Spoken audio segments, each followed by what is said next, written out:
주님을 닮기 원합니다. 주님을 닮아가길 소망합니다. 주님, 이 시간 드려진 예배를 통해서 우리가 예수님을 더 알게 되고 더 닮아가게 되는 온전한 하나님의 자녀가 되는 귀한 예배 되게 하여 주시옵소서라고 우리 같이 기도하겠습니다.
기도하겠습니다.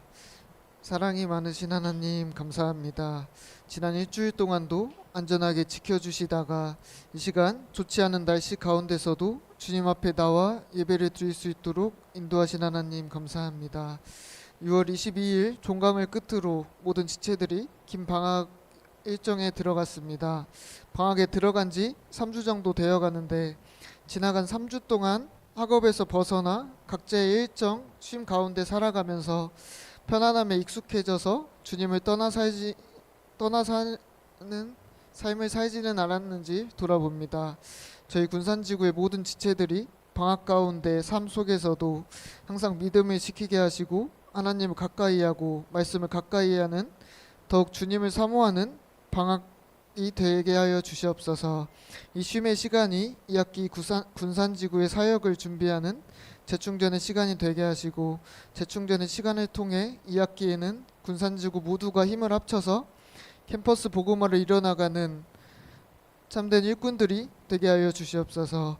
또한 찬양과 말씀을 전하시는 태중 간사님께도 영육간의 강건함을 허락하시고 복음의 말씀만이 선포되게 하셔서 그들의 말씀을 통해 큰 은혜 받고 이 시간 성령님 역사하시는 은혜의 시간이 되기를 소망합니다. 이 시간 예배 이후의 삶은 정말 찬양의 가사처럼 예수 닮는 삶, 예수만 보는 삶을 살아가는 저희 모든 지체들이 되게 하여 주시옵소서. 예배를 드린 처음 시간입니다. 마지막 시간까지 함께 하여 주실 줄 믿으며 사랑이 많으신 예수님의 이름으로 기도드립니다.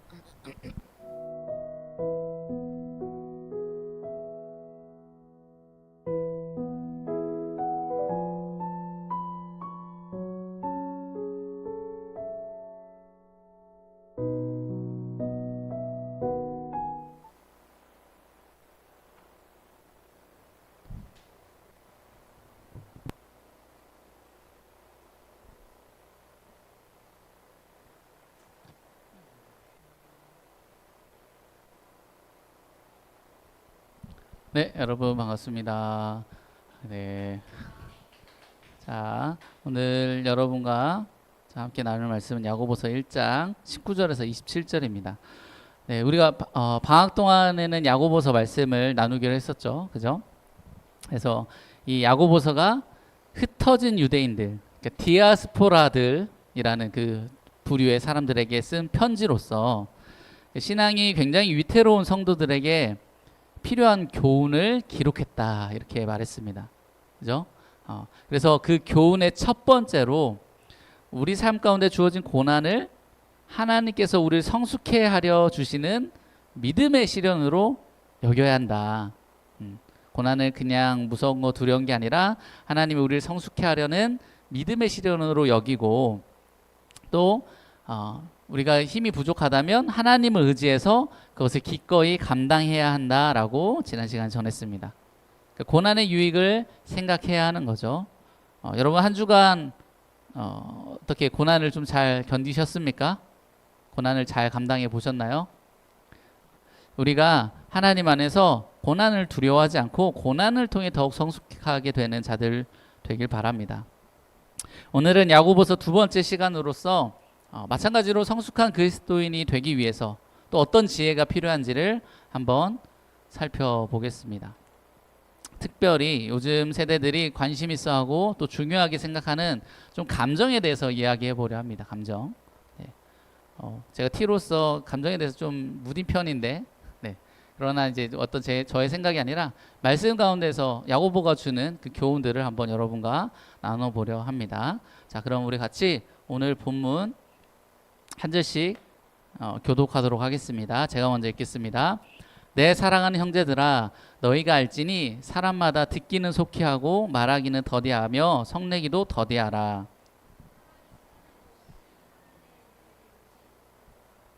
그러므로 모든 더러운 것과 넘치는 악을 내버리고 너희 영혼을 능히 구원할 바 마음에 심어진 말씀을 온유함으로 받으라.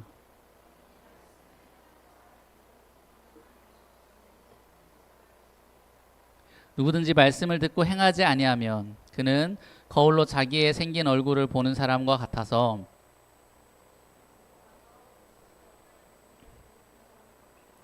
자유롭게 하는 온전한 율법을 들여다보고 있는 자는 듣고 잊어버리는 자가 아니요 실천하는 자니 이 사람은 그 행하는 일에 복을 받으리라.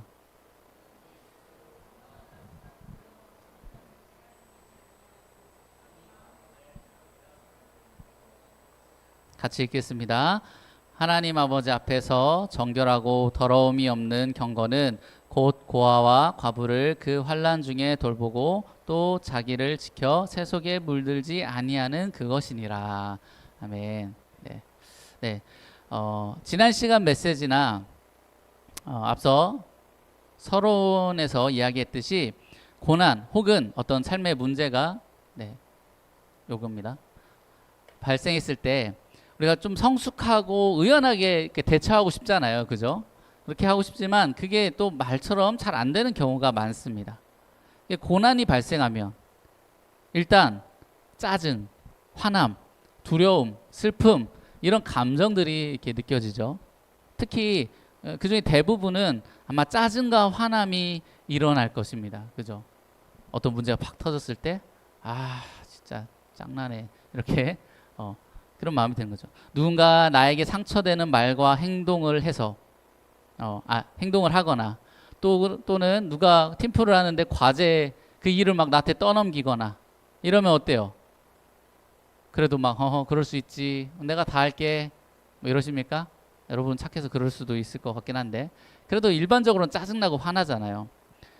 고난당하고 있는 당시 디아스포라들도 이 타지에서 겪는 여러 문제로 인해서 그 내면에 화가 있었을 것입니다.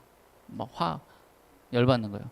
자, 이에 야고보는 어떤 말을 합니까? 우리 19절 다시 한번 읽어볼게요. 19절 시작.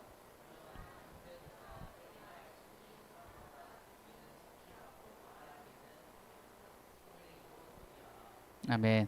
야고보는 고난으로 인해 분노할 수 있는 이 디아스포라들에게 뭐라고 말하냐면 19절 마지막에 성내기를 더디하라 이렇게 말합니다. 성내기를 더디하라. 화내지 말라라는 말이 아니에요. 화내지 말라는 게 아니에요. 영어 성경에도 slow to become angry. 그러니까 don't be angry가 아니라는 거예요. 하지 마가 아니라 slow to become angry. 그러니까 열받는 상태에 가는 걸 천천히 하라는 거예요. 그러니까 성내기를 더디하라는 말은 우리가 어떤 문제를 이렇게 마주했을 때 막 화가 나고 분노 같은 감정이 막 오잖아요. 근데 그 감정을 어떻게 부정하거나 이거 가지면 안 되지 이러면 안 되지 이렇게 하지 말라라는 거예요. 그런 생각 그렇게 억제하려고 무시하려고 하지는 말라라는 거예요.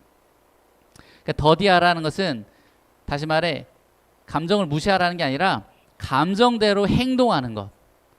특별히 분노를 즉각적으로 행동으로 옮기는 것. 이것을 경계하라는 겁니다. 순간의 분노 때문에 문제를 더 크게 만드는 경우들이 있죠. 막 단톡방에서 누가 막 좀 싫은 소리를 했어. 그러니까 막 짜증나가지고 몇십 명 있는 단톡방에다 막 쌍욕을 이제 막 과대한테 뭐 이렇게 예를 들면 날리는 거예요. 그러면 이제 일이 일파만파 커지는 거죠. 또 부모님이나 가까운 친구에게 굉장히 이제 모욕적이고 상처되는 말을 한다든지, 뭐 SNS에서 누군가에게 막 공개 저격을 한다든지, 이보다는 이제 더 심각하면 이제 열받음을 참지 못해서 폭력이나 살인으로 이어지는 경우가 있죠. 자, 성경에도 이 감정을 행동으로 곧바로 옮긴 인물이 있는데 여러 명 있지만 그중 한 명이 바로 가인입니다. 가인. 우리 창세기 다 배웠잖아요. 가인. 동생 아벨과 같이 하나님께 제사를 드렸는데 자신의 제사가 받아들이지 않자 가인은 하나님에게 또 동생에게도 화를 냈습니다. 그 안에 어떤 서운함, 하나님 왜 내 거 안 받아줘? 또 어떤 수치, 진짜 쪽팔리게 동생 건 받고 내 형이 내 거는 안 받아들이고, 그런 수치, 그리고 막 분노, 내가 어떻게 준비했는데 나름 나 시간도 내고 물질도 냈는데 이걸 안 받아? 이런 분노가 일어난 거죠. 그런데 이에 하나님이 뭐라고 말씀하시냐면요, 가인아, 네 감정을 다스려라, 이렇게 말하지 않습니다. 뭐라고 말하면 분명 죄를 다스리라 이렇게 표현하십니다. 그러니까 가인이 지금 당장은 죄를 짓지 않았잖아요. 아직 동생 안 죽였단 말이에요. 죽이지 않았지만 이 자신의 감정을 다스리지 못하면 그게 곧 죄로 이어지기 때문에 하나님은 죄를 다스려라 이렇게 표현하고 계신 겁니다. 그런데 이런 하나님의 말에도 자신의 감정을 제어하지 않고 그 감정대로 행동한 가인은 결국 동생을 죽인 인류 최초의 살인자가 됩니다.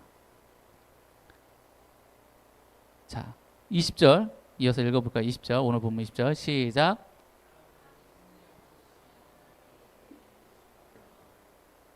우리가 느끼는 이 감정 자체가 결국 죄는 아닙니다. 문제가 터져서 짜증나고 화날 수 있어요. 그게 죄는 아니에요.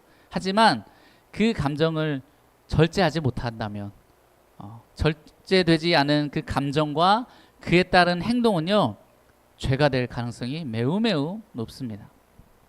20절 말씀처럼 하나님 뜻에 벗어나기 쉽습니다. 따라서 어떤 내 안의 감정을 무시하고 막 꾹꾹 누르라는 게 아니라 감정에 따른 즉각적인 나의 반응과 행동을 우리는 조심해야 합니다. 뭐 어때 하면서 이제 기분대로 사는 것, 이것을 경계해야 한다라는 거죠. 우리 주변에는 뭐 나의 모습일 수도 있겠지만 기분이 곧 태도가 되는 사람들이 있습니다. 기분이 이꼴 태도가 되는 거예요.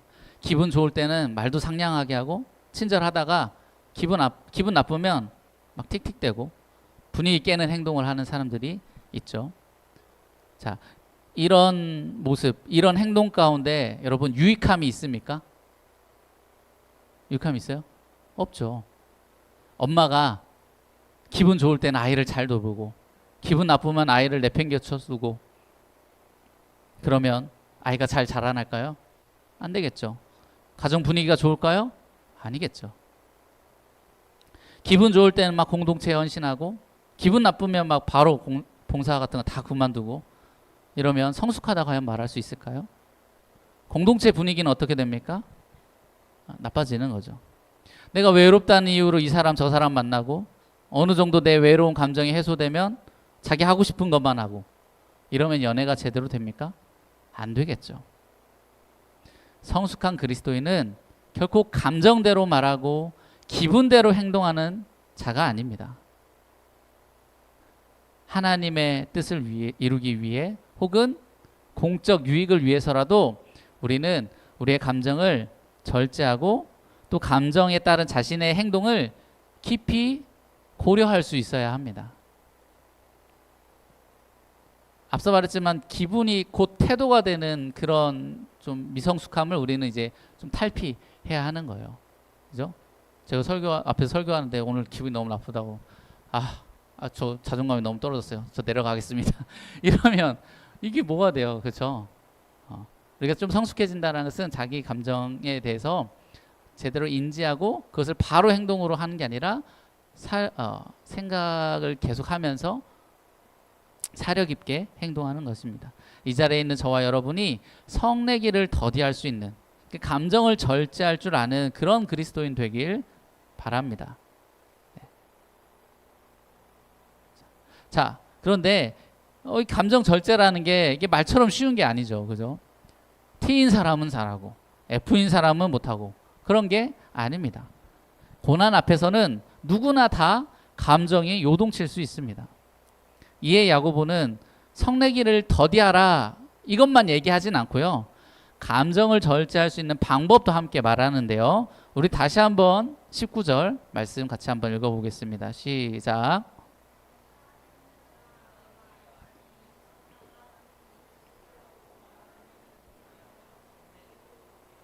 네, 감정을 절제할 수 있는 좋은 방법 중 하나로 야고보는 바로 듣기를 말합니다. 듣기. 심지어 듣기를 어떻게 하라? 속히 하라. 이렇게 강조하고 있죠. 자, 왜 들어야 합니까? 감정은 내 안에 갇힐수록 증폭되는 특징이 있습니다. 감정은요, 내 안에 머물수록 계속 증폭된다라는 거예요. 자, 주변에서 우리가 흔히 볼 수 있는 예를 하나 들자면, 자, 한 친구가 나에 대해서 부정적인 말을 했다고 합시다. 나에 대해서 뭐 어떻게 저럴 수 있어? 실망이야. 막 이런 말을 했다고 해요. 그리고 내가 그걸 들었어요. 자, 기분이 어때요? 그죠? 안 좋죠? 어떤 이유가 되었든 기분이 좋을 수는 없습니다. 자, 그런데 이 말을 듣고 분명히 기분이 나빠졌는데 이걸 그냥 혼자 담아둔다. 어떻게 될까요? 어떻게 돼요? 그냥 쿨하게 잊을 수 있어요, 여러분? 병 들어요? 어떤 병 들어요? 화병 들어요. 그죠? 화병이 들 가능성이 높아요. 자, 내가 남의 말에 전혀 신경 쓰지 않는 사람이라 할지라도 때론 그 사람의 말이 박혀서 계속 불편한 마음을 만들어냅니다. 그리고는 내 안에서 자꾸 그 여러 생각들이 막 일어나는 거죠. 뭐요? 쥐가 뭔데 날 판단해? 아씨, 생각할수록 짜증나네. 아, 억울하네. 쥐는 잘하나? 뭐 이런 막 내 안에 막 부정적인 생각들이 막 올라오죠. 그럼 이게 또 어떻게 됩니까? 분노, 미움으로 변질돼서 계속 커져갑니다. 혹은 반대로 이제 이런 분노와 짜증이 아닌 반대로 다른 경우로 내가 그렇게 잘못했나? 나는 그렇게 보잘것없는 사람인가? 이런 식으로 좀 절망과 우울감으로 증폭되기도 합니다. 아무튼 이 감정, 특히 부정적인 감정을 내 안에 가두면요, 부정적인 생각, 부정적인 감정이 더욱 막 폭발하게 됩니다. 그러면 앞서 얘기했던 성내기를 더디할 수가 없는 거죠. 그죠? 그렇게 우리는 뭐 해야 돼요? 들어야 합니다. 들어야 합니다. 상대방의 말과 행동으로 내 감정이 상했다면 어떻게 해야 합니까?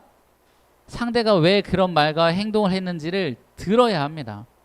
앞서 예를 들었듯 상대방이 나에 대해서 뭔가 실망했다면 어떤 점에서 그랬는지 일단 들어봐야 하는 거죠. 들음으로써 이게 상대방의 오해인지 아니면 진짜 내 잘못인지 구분이 돼야 감정 조절도 되는 것입니다. 어떤 사건으로 인해서 내 감정이 요동친다면 어떻게 합니까? 일단 그 일어난 사건에 대해서 면밀히 들어봐야, 알아봐야 하는 겁니다. 사건의 어떤 일부, 빙산의 일각, 요 부분만 보고 막 그것만 가지고 혼자 막 감정을 증폭시키고 그릇된 행동을 하지 않도록 객관적인 정황을 들으려 팩트 체크하려고 노력해야 하는 거죠. 예전에 사역하는 중에 이런 일이 있었습니다. A라는 형제가 있는데요. 자매들을 굉장히 좋아하는 형제였습니다. 너무 좋아하는 티를 내가지고 자매들이, 그러니까 한 사람이 아니라 그냥 자매면 무조건 다 막 잘해주는 거예요. 근데 좀 많이 부담스럽게 연락도 막 하고 이런 거죠. 그래서 이제 몇 번 주의를 줬습니다. 이게 공동체에 덕이 되지 않으니까. 그리고 이 친구도 다행히 이제 어느 정도 좀 나아지는 듯 했어요. 이제 그러던 어느 날 한 리더한테 연락이 왔습니다. 간사님, 이 A란 형제가 또 밤늦게 어떤 자매한테 연락을 했다 들었는데 이거 또 시작인 것 같은데 제가 한마디 할까요?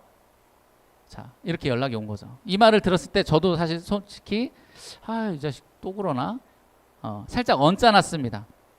그러나 사실 확인을 먼저 하는 게 좋겠다 싶어서 이 리더 친구에게 이렇게 말했습니다. 일단 그 연락 받았다는 자매한테 무슨 말을 한 건지 한번 확인을 해보자. 이게 혹시라도 매번 연락한 게 아니라 정말 진짜 연락을 해야 할 어떤 일이 있어서 딱 한 번 전화했을 수 있는데 우리가 오해해서 뭐라 하면 오히려 이 친구가 상처받지 않겠냐. 뭐 주의를 주든 뭐라 하든 그건 그 다음에 해도 늦지 않다. 이렇게 말했습니다. 그래서 이제 이 리더가 상황을 좀 이제 알아보게 되었고 정말 딱 한 번 일이 있어서 연락을 했던 것이었습니다. 후에 그 리더 친구가 말하기를 하마터면 순간에 그 짜증에 실수할 뻔했다고 앞으로도 좀 잘 들어봐야겠다 이런 소감을 나눈 적이 있습니다.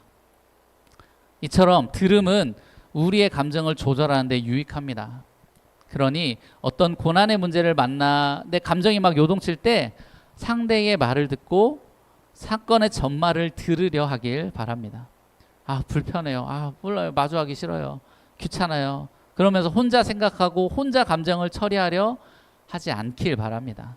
이게 잘 안 되고 혼자 처리 잘 안 돼요, 사실. 그죠? 사람과의 문제라면 어떻게 해야 돼요? 대화하려 하고 상황적인 문제라면 그 실체를 파악하려 해보길 바랍니다. 요즘 왜 이렇게 이 나라를 보면 요즘 우리가 다 알듯이 이 정치적으로 굉장히 혐오적인 그런 분위기잖아요. 참 안타까운 게 뭐냐면 서로 들으려 하질 않다라는 거예요.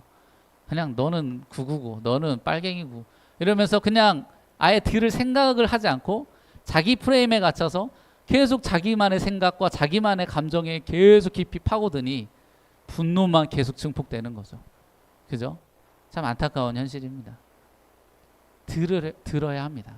아무리 꼴 보기 싫어도 뭐 나를 판단해서 기분 나빠도 일단은 들으려 해보길 바랍니다. 일단은 좀 파악해 보려 하길 바랍니다. 여기에 추가로 한 가지 더 더하자면 내 감정을 좀 나눌 수 있고 바른 조언을 해줄 수 있는 그 사람의 말을 듣는 것도 굉장히 좋은 방법입니다. 그러니까 공감이란 말로 내 부정적인 감정을 부추기고 내 마음과 상황에 대한 깊은 이해 없이 그냥 싸워. 야 그냥 네 마음대로 해. 이렇게 쉽게 말 던지고 죄를 동조하는 사람의 조언이 아니라 그죠? 그냥 무조건 나 맞다 해주는 게 공감이 아니에요, 여러분. 그죠? 옳고 그름을 잘 분별해 줄 수 있는 그런 성숙한 사람을 찾을 수 있길 바랍니다. 그 사람의 말을 또 들으면 내 감정이 좀 정리가 되고 또 내 행동이 어떻게 행동해야 할지 좀 가늠이 될 수 있잖아요. 그러니까 잘 들을 수 있길 바랍니다. 자, 그런데 또 주변에 이런 성숙한 사람이 없을 수도 있겠죠. 하지만 여러분 걱정 마십시오. 사람보다 더 온전히 우리 마음, 우리 감정을 돕는 게 있는데 바로 말씀입니다. 말씀. 우리 21절 같이 한번 읽어보겠습니다. 21절 시작.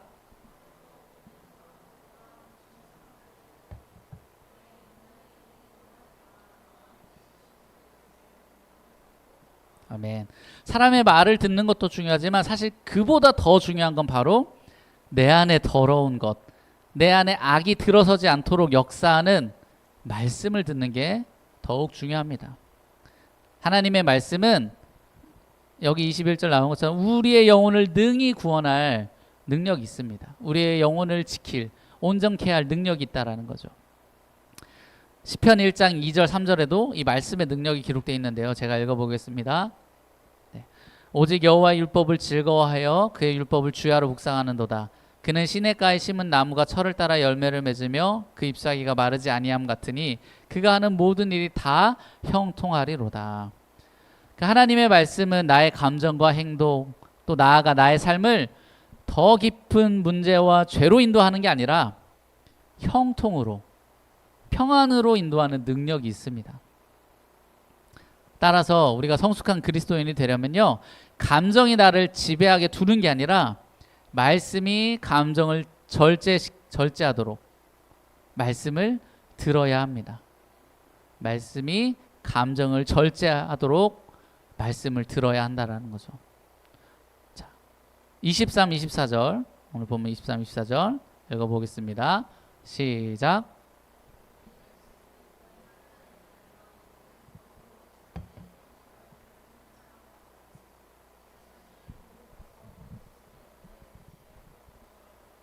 아멘. 하나님의 말씀은 나의 거울이 됩니다. 거울. 여러분, 거울이 하는 역할이 뭐예요? 거울. 그죠? 나를 보여주죠. 남의 얼굴이 아니라 내 얼굴을 비춰주는 거예요. 내가 어떻게 생겼는지를 보여주죠. 이에 고춧가루가 꼈네. 빼야겠다. 얼굴이 많이 탔네. 선크림 잘 발라야겠다. 이렇게 거울을 보며 내 모습을 판단하듯이 말씀은 나의 거울이 되어서 내가 느끼는 감정과 생각이 옳고 그른지를 분별하게 돕습니다. 내 감정이니까 무조건 맞다 생각하고 그럴 땐 행동을 하는 게 아니라 우리는 이제 말씀을 통해 내 감정과 행동을 어떻게 통제해야 하는지 알게 되는 거죠. 고난의 문제가 남 탓이라 이렇게 말하는 게 아니라 말씀을 통해 오히려 내 안의 교만과 내 안의 상처, 내 안의 욕심 때문임을 우리는 깨닫게 됩니다. 우리의 감정은 오늘과 내일이 달라요. 그죠? 오늘 감정 다르고 내일 감정 다르고 뭐 5분 전 감정 다르고 이렇게 시시때때로 변해요. 그런데 하나님의 말씀은 변치 않죠. 오르락내리락 요동치는 감정을 기준 삼아 내가 살 때, 행동할 때 우리의 인생도 요동칩니다. 하지만 영원하고 완전한 진리인 말씀을 기준 삼으면 우리의 감정도 안정될 수 있습니다. 막 흔들리다가 말씀을 통해 점점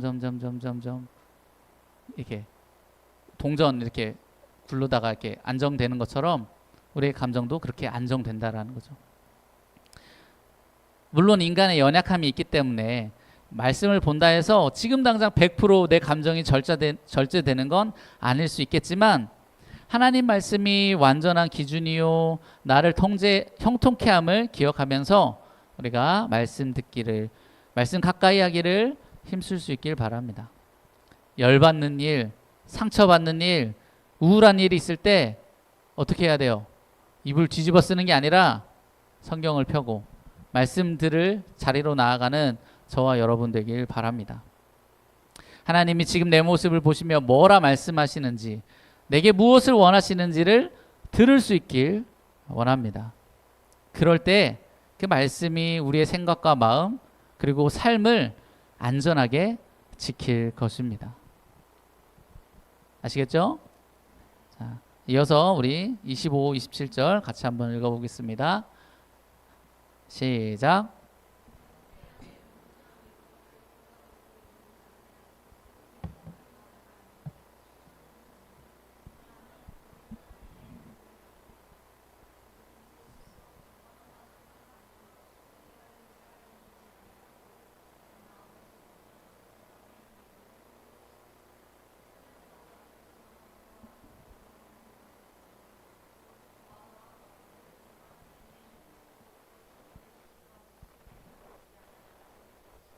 아멘.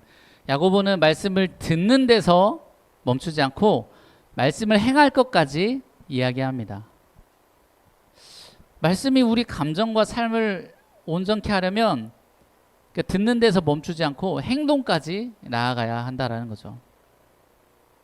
자, 예를 들어 인간관계에서 어려움이 생겼습니다. 말씀을 붙잡아야겠다 이렇게 생각하면서 말씀을 받습니다.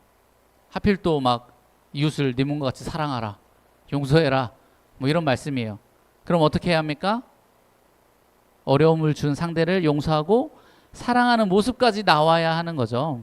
그런데 만약 또 이 소리 하네, 싫어요, 내가 왜 그래야 돼요 라고 행동하지 않으면 어떻게 됩니까?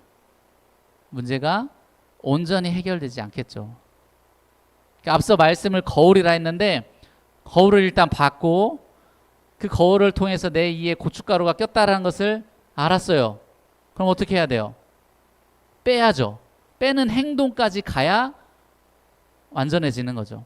그런데 내가 알기만 하고 듣기만 하고 행동을 하지 않으면 고난의 문제로부터 자유로울 수도 없고 감정의 절제가 제대로 될 수도 없는 것입니다. 그렇게 야고보도 25절에서 자유롭게 하는 온전한 율법을 들여다보고 있는 자는, 그러니까 우리에게 진짜 나에게 자유를 주는 이 율법을 들여다보고 있는 자는 듣고 잊어버리는 자가 아니라 실천까지 하는 자, 말씀을 행하는 자라고 말하고 있죠. 그 행하는 일에 복을 받으리라 이렇게 말하고 있는 것입니다. 고난과 삶의 문제 앞에 우리는 감정 따라 살지 않고 성숙하게 이겨내 가려면 말씀을 듣고 또 말씀 따라 행동해야 합니다. 특별히 야고보는 오늘 말씀에서 3가지 실천 사항을 권면하는데요. 우리가 여러 가지 말씀을 실천해야겠지만 특별히 3가지를 권면합니다. 자, 첫 번째 뭐냐? 첫 번째로 혀를 제어하는 것입니다. 혀. 여러분 다 혀 있죠? 그렇죠? 네. 자, 우리가 느끼는 감정들은요, 혀에 깃들려서 말로써 밖으로 나타납니다. 기쁘면 기쁘다 말하고, 슬프면 슬프다 말하고, 화나면 욕을 말하고 그러잖아요. 따라서 이 감정을 절제하려면 혀를 다스릴 수 있어야 합니다. 이 혀를 너무 자유분방하게 두면, 잘못 놀리면 문제를 더 악화시킬 수도, 우리의 신앙을 무너뜨릴 수도 있는 것입니다. 그러니 우리 혀를 자유분방하게 두는 게 아니라 26절 말씀처럼 우리 혀에 뭘 물려요? 재갈을 물려야 하는 거. 재갈이 뭘까요, 여러분? 그 말 보면은 입에다 물리는 거 있죠? 그걸 통해서 통제가 되는 거거든요. 너무 자유롭게 그냥 내가 생각나는 대로 막 뱉어내고 내 감정은 막 말하고, 이게 아니라 한 번 더 생각하고 내가 지금 이 말을 하면 괜찮을까? 어떻게 말을 해야 할까? 어떻게 하면 좀 진심을 담아 얘기할 수 있을까? 이러면서 좀 필터링을 갖고 겸손하게 얘기해야 한다라는 거죠. 통제하려 애써야 한다라는 것입니다. 말하기 전에 생각하고 또 생각하는 성숙함이 필요합니다. 또한 요즘 같은 SNS 시대에는요, 이 진짜 혀 말고 또 다른 혀가 있어요. 뭘까요? 손가락, 그죠? 손가락도 혀입니다. 이 손가락이 우리의 감정을 나타내는 제2의 혀가 되었습니다. 우리가 이 손가락으로 얼마나 많은 감정을 표현합니까? 댓글 하나, 문자 하나, 카톡 하나, 막 이 손가락으로 내 감정을 막 드러내잖아요. 그죠? 누가 보지 않는다고, 개인의 공간이라고 익명성에 숨어 우리가 함부로 이 손가락을 놀려서는 안 되겠습니다.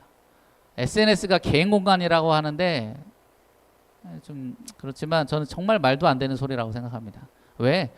우린 저마다 서로의 게시물과 스토리를 보면서 영향을 주고 받잖아요. 절대 개인의 공간이 아니에요. 내 마음대로 한다고 해서 아무 책임이 없는 공간이 아니라는 것입니다. 그러니까 다시 말해, 마음대로 해서도 안 된다라는 거죠. 우리의 감정이 깃드는 이 혀와 손가락을 제어하는 노력들이 우리 안에 있어야겠습니다. 두 번째로 야고보는 고아와 과부 같은 어려운 사람들을 돌보라고 말합니다. 이건 좀 의아하죠. 아니, 감정을 절제하는 것과 다른 사람을 돕는 것, 어려운 사람 돕는 게 뭔 상관인가 싶습니다. 하지만 남의 일을 돌보는 것도 앞서 말했듯이 그런 듣는 것과 마찬가지로 우리의 감정을 안정시키는 작용을 합니다. 내 감정, 내 일에만 집중하는 사람은요, 듣지 않는 사람과 마찬가지로 감정이 증폭되기 쉽습니다. 반대로 말씀에 순종하여 다른 사람을 돌볼 때 내 감정에 몰입되지 않고 오히려 남을 돌보면서 하나님 주신 위로, 하나님 주신 은혜를 얻어서 감정적으로도 안정케 되는 겁니다. 그리고 그 안정은 다시 고난의 문제를 이기고 감정의 절제를 이룰 힘으로 작용하게 되는 거죠. 얼마 전 수양회였으니까 수양회 얘기를 좀 할게요. 제가 1년차 때 이제 저도 새친구반 조장을 했습니다. 그래서 그 당시 캠퍼스에도 이제 우리 재은이처럼 신앙이 없는, 재은이 지금 있지만, 어쨌든 신앙이 없는 초신자 양들이 있었죠. 그래서 그 친구들을 데려가려고 뭘 했냐면, 그때는 좀 더 제가 열정적이어가지고 에버랜드를 막 데려갔었어요. 시험 끝나고 에버랜드 데려가지고 자유이용권 다 끊어주고 밥도 다 사주고 차비도 다 대주고 이러면서 신나게 놀고 이제 마지막에 애들이 이제 감사할 거 아니에요. 그러니까 고마우면 우리 수양이 한번 생각해 볼까? 라고 이렇게 말했습니다. 4명 데리고 왔었는데 근데 결과적으로 4명 다 안 갔습니다. 그러니까 마음이 어때? 인간적으로 마음이 너무 어려운 거예요. 마음이 수양회장 왔는데 그 새 친구들을 이렇게 보면서 내 앞에 이제 새 친구들 있긴 하지만 자꾸 캠퍼스 양들이 생각나는 거죠. 얘네들 왔으면 참 좋았을 텐데 진짜 인간적으로 너무 좀 속상도 하고 너무 안타깝다. 그런 마음이 자꾸 드는 거죠. 그런데 이제 저의 조언이었던 친구들을 막 섬기면서 또 그들이 좀 변화되고 하나님 사랑을 알아가는 그 모습을 보면서 또 이제 은혜를 받는 겁니다. 그렇구나. 그래, 이 친구들은 못 왔지만 또 하나님이 이 친구들을 변화시켜 가시는구나. 그래, 하나님이 하시면 지금은 아니어도 언제든 또 할 수 있겠지. 이런 어떤 은혜들, 위로들을 막 주시는 거예요. 그러니 이제 수양이 끝나고 캠퍼스 돌아가서도 그 친구들을 이 자식들 돈 내놔 얘기하는 게 아니라 다시 또 긍휼의 눈으로 또 하나님이 일하실 걸 기대하면서 바라보게 된 적이 있습니다. 이렇게 우리가 남을 돌볼 때 내 감정, 지금 내가 느끼는 감정에만 막 매몰돼서 그것만 후벼 파고 있는 게 아니라 하나님의 그 말씀 따라서 이웃을 섬기고 또 사랑할 때 얻어지는 은혜와 위로가 있는 겁니다. 그리고 그 은혜와 위로가 다시 내가 직면한 문제를 감당할 힘이 되는 거죠. 예를 한 가지 더 들면 내가 가정의 문제로 막 요동치고 힘겨운데 내가 신앙 공동체 ESF 와가지고 막 사람들을 섬기면서 어떤 기쁨과 위로를 받는 겁니다. 그러면 어떻게 돼요? 힘이 좀 생기니까 마음이 좀 안정되니까 다시 집으로 저 지옥 같은 집으로 다시 그래도 돌아갈 힘이 생기는 거죠. 그 문제를 마주할 용기가 생기는 거예요. 부정적인 감정이 든다고 우리가 고립되기보다는요, 오히려 말씀 따라서 이웃을 섬기고 사랑하는 그런 행동을 할 수 있길 바랍니다. 그럴 때 우리가 보다 더 어떤 감정을 절제할 수 있는 힘을 얻게 되는 것입니다. 마지막 3번째로 야고보는 세속에 물들지 말라라고 권면합니다. 세속에 물들지 말라. 우리가 사는 세상이 어떠합니까? 앞서도 잠깐 언급했지만 우리가 감정대로 사는 것을 굉장히 중요하게 생각합니다. 내 감정 너무 소중하고 내 마음이 시키는 대로 사는 게 멋지고 자유로운 거라 말하죠. 그러니까 서로 좋아하면 그냥 만나는 거고 뭐 불타오르다 보면 남녀가 불타오르다 보면 하룻밤 잘 수 있는 거고 그런 거 아니냐 이렇게 말합니다. 감정도 하나님이 우리를 창조할 때 주신 것이니 소중한 게 맞습니다. 하지만 아무리 내 감정이라 해도 그게 하나님의 뜻을 벗어난 감정과 또 그에 따른 잘못된 행동은 자유나 권리가 아니라 방종이고 죄일 뿐입니다. 자유를 죄송해요. 방종을 잘못 썼네요. 방종을 자유라고 여기는 이 세상 문화가 나를 지배하지 않도록 세상의 잘못된 가치에 내가 잠식되지 않도록 우리는 말씀으로 내 삶을 내 가치관을 지켜내야 합니다. 내가 자꾸 엄한 잘못된 가치관을 자꾸 주입하다 보면요, 감정 절제를 하기보다는 그냥 감정대로 사는 것을 추구하게 되는 거예요. 남들 다 그렇게 사는데 뭐 나도 그렇게 살면 안 되나? 이런 생각들이 자꾸 스며드는 거죠. 그러니 그런 세상 가치에 잠식되지 않도록 우리는 말씀으로 내 삶을 지켜야 합니다. 그러려면 어떻게 해야 돼요? 말씀을 잘 배우는 게 중요하겠죠. 아는 게 없는데 어떻게 분별하고 어떻게 지켜갑니까? 우리가 방학을 했지만 1대1도 최대한 해보려 하고 또 큐티 말씀도 자꾸 보려 하고 말씀이 내 삶에 희소해지지 않도록 여러분 노력할 수 있길 바랍니다. 자, 이렇게 혀를 통제하고 어려운 자를 돌보고 세속에 물들지 않는 이 3가지를 잘 실천해 보길 바랍니다. 오늘 말씀을 정리하겠습니다. 오늘 말씀 가운데 야고보는 고난 가운데 우리가 느끼는 이 감정을 무시하라 이렇게 말하지 않았습니다. 감정을 하나님 말씀 아래 두고 절제할 것을 권면했습니다. 감정을 하나님 말씀 아래 두고, 말씀 위가 아니라, 하나님 말씀보다 내 감정이 위가 아니라 말씀 아래 두고 절제할 것을 권면했습니다. 그런데 이 모습은요, 곧 예수님의 모습입니다. 우리가 믿는 예수님도 사복음서를 보면요, 슬퍼하고 기뻐하고 또 때론 분노하셨습니다. 그러나 예수님은 단 한 번도 자신의 감정을 하나님의 뜻보다 앞세우지 않았습니다. 그 대표적인 게 마태복음 26장 36절에서 39절인데요. 우리 같이 한번 읽어볼까요? 36절에서 39절. 자, 시작.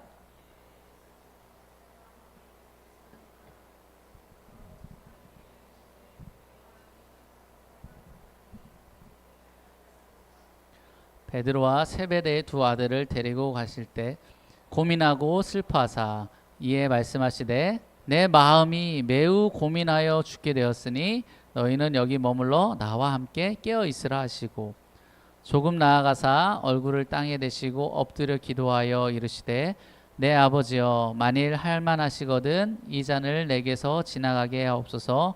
그러나 나의 원대로 마시옵고 아버지의 원대로 하옵소서 하시고. 네. 십자가 그 죽음을 앞두고 예수님이 어땠다고요? 고민하고 슬프고 너무 마음이 괴로운 거예요. 그런데 이런 자신의 감정보다 어떻게 해요? 나의 원대로 마시옵고 아버지의 원대로 하옵소서. 그러니까 아버지 하나님의 뜻을 선택했습니다. 오늘 야고보서 말씀과 예수님의 그 모습을 기억하면서 이 자리에 있는 우리도 좀 이와 같은 모습으로 살길 바랍니다. 감정을 억누르는 사람이 아니라 감정을 하나님께 맡기고 하나님의 말씀을 듣고 순종하는 그런 성숙한 그리스도인들 되길 바랍니다. 감정을 주인 삼아 감정대로 사는 자가 아니라 말씀대로 사는 자가 되길 바랍니다. 말씀으로 내 감정을 절제하는 법을 우리가 한번 도전해 봅시다. 시도해 봅시다. 요즘 여러분을 흔들어대는 감정, 여러분 안에 요동치고 있는 감정들이 있습니까? 그게 무엇입니까? 그 감정을 하나님 앞에 좀 어떻게 제어해 볼까요? 아직 서투를 수 있지만 천천히 한 걸음씩 말씀으로 감정을 제어하면서 점점 더 예수님을 닮아가는 그런 성숙한 우리 군산 ESF 임원들 되길, 성숙한 그리스도인들 되길 간절히 소망합니다. 네, 이 시간 우리 같이 찬양하고 기도하도록 하겠습니다. 우리 시작할 때 했던 예수 닮기를 찬양할게요.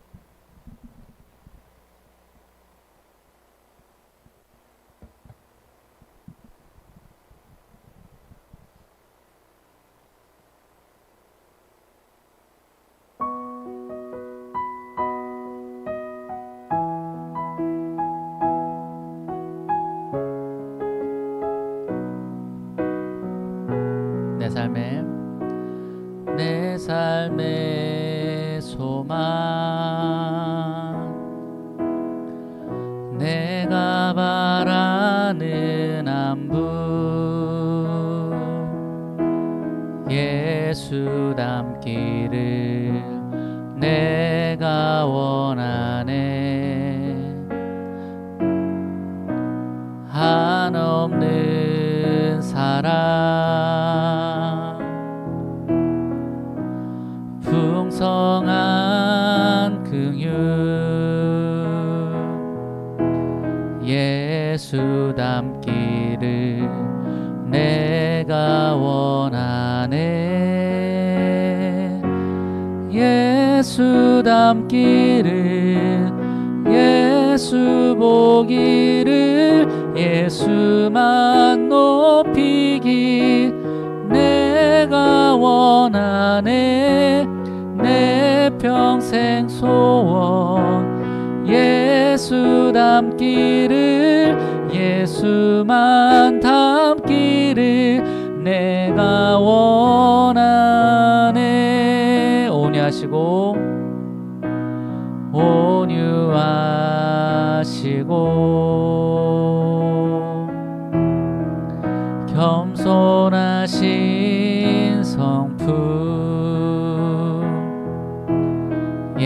예수 닮기를 내가 원하네. 자비하시고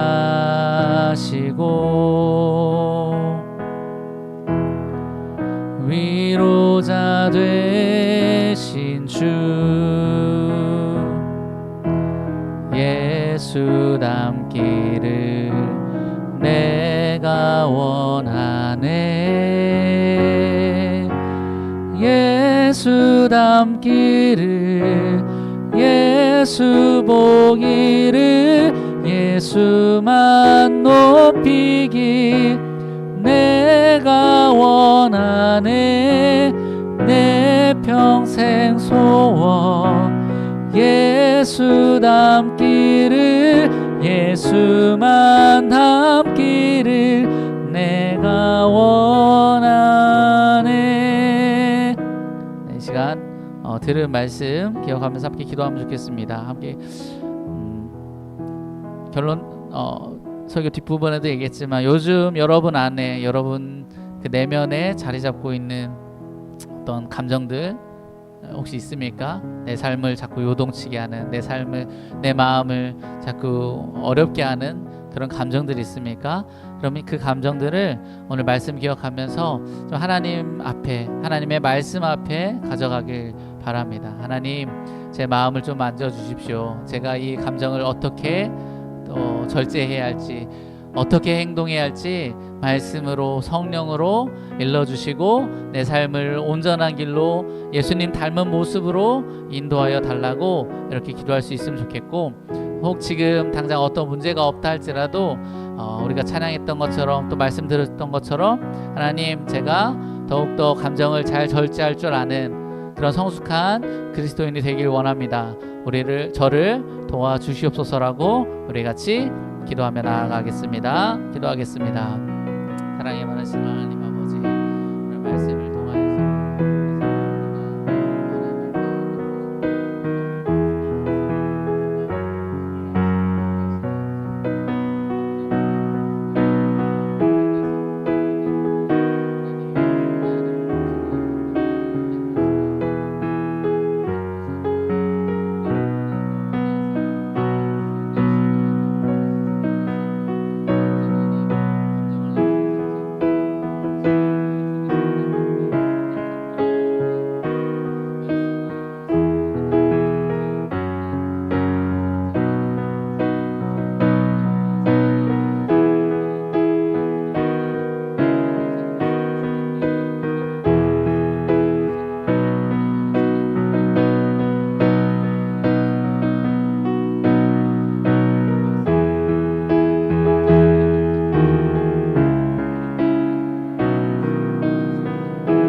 기도하겠습니다. 사랑이 많으신 하나님 아버지, 오늘도 또 야고보서 말씀 통해서 우리가 하나님 앞에 또 어떤 모습으로 살아가야 할지, 어떤 성숙의 단계로 나아가야 할지 생각하게 하시니 감사합니다.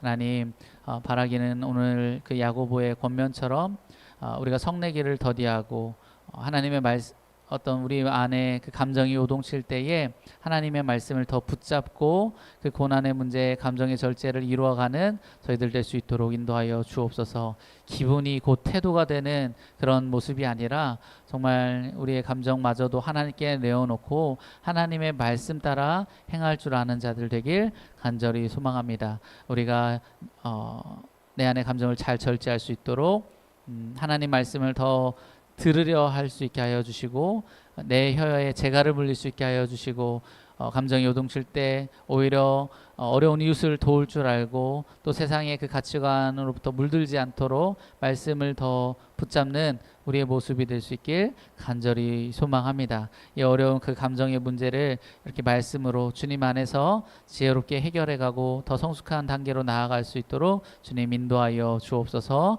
모든 것을 감사드리며 예수님의 이름으로 기도드립니다. 아멘. 네, 찬양하며 헌금하도록 하겠습니다.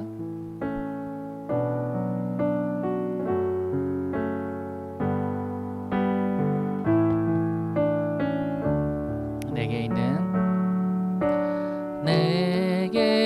있는 양육함 주께 가져와 그 발 위에 입 맞추고 깨뜨립니다.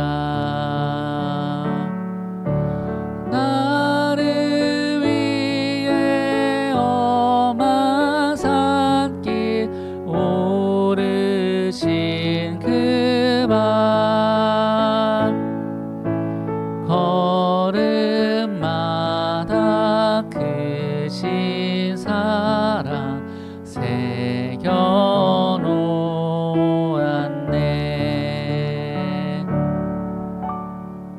네, 여기 나와서 광고해 주시겠습니다.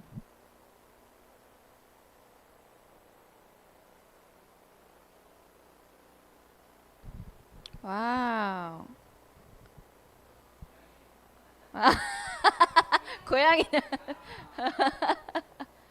오늘 학기인 줄 알았네. 와우. 못 올 것 같은 사람들도 왔으니까 우리 다 같이 서로를 좀 쳐다보면서 사랑의 눈빛으로 한번 해볼까요? 뭐라고요?